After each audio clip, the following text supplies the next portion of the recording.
momen Ferdy Sambo bersalaman dengan seseorang sebelum jalani sidang. Siapakah dia? Terdakwa Ferdy Sambo kembali menjalani sidang perkara pembunuhan berencana Yosua Huta Barat atau Brigadir J di Pengadilan Negeri Jakarta Selatan (PN Jaksel) Kamis tanggal 20 Oktober tahun 2022 lalu. Persidangan dengan agenda replik digelar di ruang utama Prof. H. Umar Seno Aji yang dimulai pada Kamis sekitar pukul 9.30 waktu Indonesia Barat. Melansir Kompas.com, Ferdy Sambo mengenakan baju batik coklat dibalut rompi tahanan berwarna merah serta kedua lengannya diborgol. Ferdy Sambo digiring ke ruang persidangan sekitar pukul 10.11 waktu Indonesia Barat. Perjalanan Sambo ke ruang sidang dikawal sejumlah personel Brimob. Tampak sejumlah personel polisi yang berada di lokasi melakukan pengamanan dengan barisan. Tujuannya agar tidak ada orang yang mendekat, termasuk wartawan. Ferdy Sambo tak mengucap sepatah kata pun meski awak media menyapa dan melontarkan pertanyaan kepadanya. Ia terus berjalan dari ruang tahanan ke ruang sidang. Di tengah perjalanan, Ferdy Sambo tampak berjabat tangan dengan seseorang yang berada di balik barisan. Terlihat Ferdy Sambo juga menatap orang tersebut saat berjabat tangan. Kedua bola mata Ferdy Sambo tampak bergerak seraya memberikan kode kepada seseorang itu.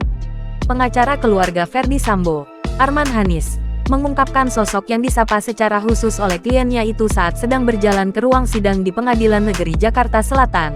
Arman mengatakan, orang itu adalah teman lama Ferdy Sambo. Arman mengaku tidak mengetahui nama dari sosok yang berjabat tangan dengan Sambo itu. Yang pasti, kata Arman, orang itu bukan anggota Polri, melainkan hanya masyarakat biasa. Arman mengatakan, teman lama Sambo datang untuk menonton persidangan yang berlangsung hari itu. Setelah itu, Ferdy Sambo terus berjalan ke pintu ruang sidang.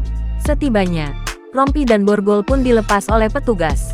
Adapun dalam perkara ini, sebanyak 5 orang telah menjadi terdakwa.